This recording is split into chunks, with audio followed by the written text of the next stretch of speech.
এই মুহূর্তে বিশ্বের সেরা 3 খেলোয়াড়ের নাম ঘোষণা করলেন লিওনেল স্ক্যালোনি। আর্জেন্টাইন বসের মতে এই মুহূর্তে বিশ্বের সেরা 3 খেলোয়াড়ের একজনও নেই ব্রাজিলের।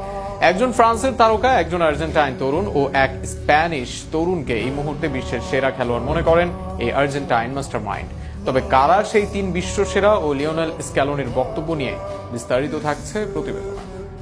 বিশ্বের সেরা খেলোয়াড়কে এমন প্রশ্নের উত্তরে তুলনা হয় লিওনেল মেসি, রোনালদোর মাঝে। তবে যদি বলা হয় এই মুহূর্তের পারফরমেন্স অনুযায়ী সেরা কারা, আর স্ক্যালোনিও বেছে নিয়েছেন সেরা 3। স্ক্যালোনির চোখে বর্তমানে সেরা 3 ফুটবলারের শীর্ষে রয়েছেন রিয়াল মাদ্রিদের ফরাসি অধিনায়ক কিলিয়ান এমবাপ্পে। ফ্রান্সের ফরওয়ার্ড কাতার বিশ্বকাপের ফাইনালে হ্যাট্রিক করে নজর কাড়েন এবং বর্তমান রিয়াল মাদ্রিদের হয়ে দুর্দান্ত ফর্মে রয়েছেন।